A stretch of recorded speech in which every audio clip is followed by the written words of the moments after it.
आप सभी को जय माता दी, जय भोलेनाथ।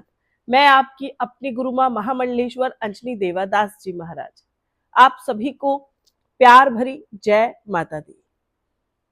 मैं अपने पूरे YouTube परिवार के लिए बहुत सुंदर वीडियो लेकर आई हूँ। आप सब जानते हैं कि आश्विन महीना चल रहा है, शुक्ल पक्ष में लगने वाली है एकादशी तिथि। असल में तो ये एकादशी तिथि जो है 13 अक्टूबर को ही लग गई है, यानी आज के दिन। लेकिन आज की जो एकादशी है ये दशमी युक्त एकादशी है, इसलिए इस एकादशी को हम चावल नहीं खाएंगे, ये तो ठीक है। लेकिन कोई भी उपासना विधि जो है वे 13 तारीख को नहीं की जाएगी, 14 तारीख को की जाएगी। यानी 14 तारीख वार रहेगा सोमवार। लगने वाली एकादशी तिथि, ये तिथि अपने आप में बहुत खास रहती है। पद्म पुराण में इसका बहुत अच्छा उल्लेख किया गया है, क्योंकि ये एकादशी जो आश्विन के महीने में लगती है, इस एकादशी का नाम है पापानकुशा एकादशी। ये एकादशी के नाम से आपको समझ में आया होगा, भगवान श्री विष्णु हरि जी ने बताया कि जो भी इस एकादशी को भगवान श्री हरि विष्णु जी की आराधना करते हैं, उनके जीवन के पाप जो हैं वे नष्ट हो जाते हैं, क्योंकि ये एकादशी जो है पापानकुशा एकादशी कहलाती है। कहते हैं कि हमारे द्वारा किए गए हजारों पाप जो है, जो हम कुछ तो जानबूझकर करते हैं, लेकिन कुछ पाप जो हमसे अनजाने में भी हो जाते हैं। जानबूझकर किए गए पाप ही हमारे कर्म बनते हैं, और अनजाने में किए गए पाप जो हैं उससे छुटकारा पाने के लिए ही हम भगवान की आराधना करते हैं। इसलिए भगवान श्री विष्णु जी कहते हैं, कुछ चीजें हमारे जीवन में इच्छा अनुसार की जाती हैं और कुछ चीजें हमारे जीवन में अनिवार्य होती हैं। उसी प्रकार से जो एकादशी का पर्व रहता है, उसमें चावल का भोजन नहीं खाना ये कोई इच्छा नहीं, ये अनिवार्यता है। प्रत्येक जीव आत्मा से ना जाने सैकड़ों करोड़ों पाप अनजाने में ही हो जाते हैं। छोटे छोटे जीव हमारे पैरों के नीचे आकर मर जाते हैं। कई बार तो हम जान ही नहीं पाते कि किस रूप में हमसे अपराध हो जाते हैं। इन्हीं अपराधों की क्षमा करने हेतु, क्षमा मांगने हेतु भगवान से हम कामना करते हैं कि हमारे पाप जो हैं वे सभी क्षीण हो जाए, नष्ट हो जाए। इसलिए कल की एकादशी वाले दिन हम भगवान श्री हरि विष्णु जी की आराधना करते हैं। पापानकुशा एकादशी वाला पाठ पूजन जो है, भगवान कहते हैं कि हमारे कई जन्मों के पिछले भी पाप जो हैं वे नष्ट करने के लिए कहे जाते हैं। इसीलिए आपको बता दूं कि मैं पहले भी कई बार बताती हूँ कि जो भी एकादशी तिथि रहती है, प्रत्येक एकादशी तिथि में दान का अपने आप में बहुत महत्व रहता है। आप वे दान अपने गुरुओं को भी दे सकते हैं और वे ब्राह्मण को भी दे सकते हैं, क्योंकि भगवान श्री हरि विष्णु जी दो ही रूपों में इस धरती पर वास करते हैं। या तो वे आपके गुरु रूप में आपके जीवन में है, और या फिर ब्राह्मण के शरीर में, ब्राह्मण के द्वारा जो है भगवान श्री हरि विष्णु जी की ही आराधना माननीय है। और कुछ दान पूजा ऐसी होती है जो गौ माता को दी जाती है। इसलिए एकादशी तिथि में की गई दान पूजा बहुत ही विशेष फलदायी रहते हैं। देखिए, हमारे शरीर के अंदर जितनी भी ज्ञानेंद्रियां हैं, जितेंद्रियां हैं, जो भी हम महसूस करते हैं वही सर्वो सर्वा रहती है।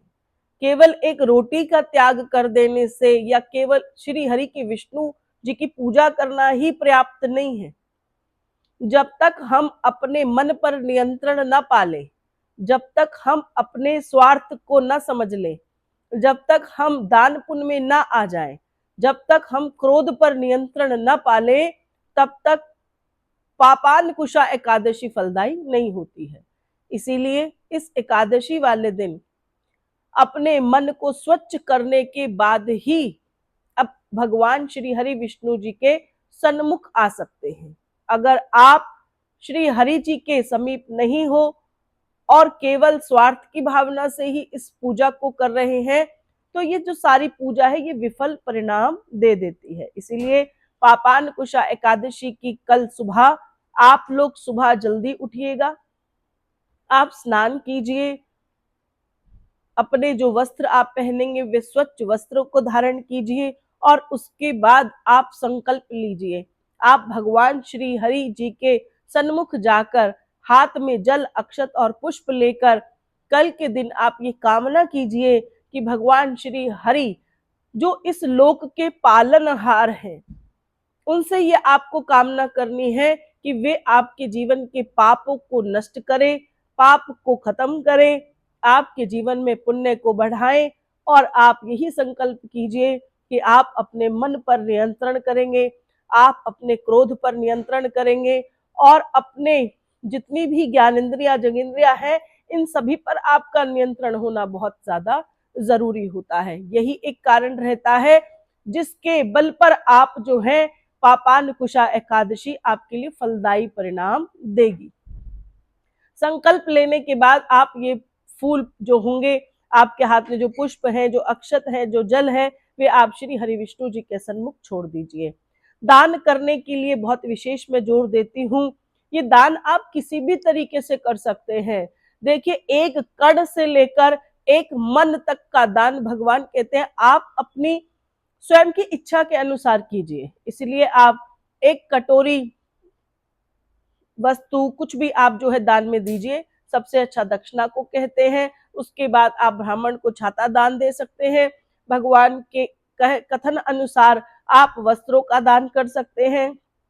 अगर आपकी कोई मनोविचार कामना है, वे कामना कीजिए और जब वे मनोरथ पूर्ण हो जाए तो आप भगवान श्री हरि जी विष्णु जी के समीप जाकर कोई भी जो बिस्तर होता है उस प्रकार की वस्तु दान कर सकते हैं। इसलिए बहुत विशेष महत्व है और मैं बारंबार आपको जो है निवेदन करती आई हूँ। पापानकुशा एकादशी इसलिए बहुत खास है क्योंकि ये हमारे कई जन्मों के पाप को नाश करती है। तो कल के दिन जब आप स्नान करेंगे तो भगवान विष्णु जी ने बताया कि जो भी व्यक्ति आंवला युक्त जल का स्नान करता है, भगवान उसके शरीर के कीटाणुओं का तो नाश हो ही जाता है, पापों से भी मुक्ति मिल जाती है, स्नान से शुद्ध शरीर हो जाता है और उसके बाद आप भगवान श्री विष्णु जी की आराधना करें, उन्हें पीले पुष्प चढ़ाएं, हल्दी का तिलक लगाएं और आप भी हल्दी और कुमकुम को मिलाकर एक तिलक तैयार कीजिए। उस तिलक से आप अपने माथे पर भी वे जो तिलक है वो जरूर लगाइए। दान रूप में आप दक्षिणा उस समय 11, 21, 51, 1 रुपए, 2 रुपए जो आपकी इच्छा हो आप वहां रख दीजिए।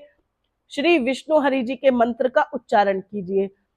उच्चारण करने से भगवान के जो है हमारे मनोरथ पूर्ण करते हैं। या फिर मैं कई बार आपको बताती हूँ, ओम नमो भगवते वासुदेवाय नमः कुछ नहीं कर सकते, ओम विष्णवे नमः, ओम विष्णवे नमः का भी आप उच्चारण 11-21 बार कर सकते हैं। इसी प्रकार से पापानकुशा एकादशी बहुत ही नियमित और संयमित होकर हमें रखनी है, पूजा पाठ करनी है, दान पुण्य इत्यादि करना है। और वैष्णव संप्रदाय लोगों के लिए कहूंगी कि जो वैष्णव दीक्षित हैं उन लोगों को कहूंगी कि कल से ही उनके जीवन की तपस्या प्रारंभ हो जाएगी। इसी कारण से जो है आप भगवान का ध्यान करते रहिए और आने वाली वीडियो में मैं आपको शरद पूर्णिमा का ज्ञान दूंगी। आप सब इस चैनल के साथ जुड़े रहिए। हर कोई इच्छा रखता है कि उसकी मेहनत सफल हो, लेकिन मेरी इच्छा केवल इतनी है कि अगर सुनने वाले 11-21 लोग भी इस कर्म को कर लेते हैं तो मेरे द्वारा बनाई गई वीडियो जो है उसको फल मिलता है और भगवान उससे प्रसन्न होते हैं। यही मेरी सच्ची सेवा है, आप स्वीकार कीजिए। अगर गुरु को दक्षिणा देने का मन विचार बने तो कमेंट में जय माता दी अवश्य लिखिए। आप सभी को जय माता दी, जय भोलेनाथ।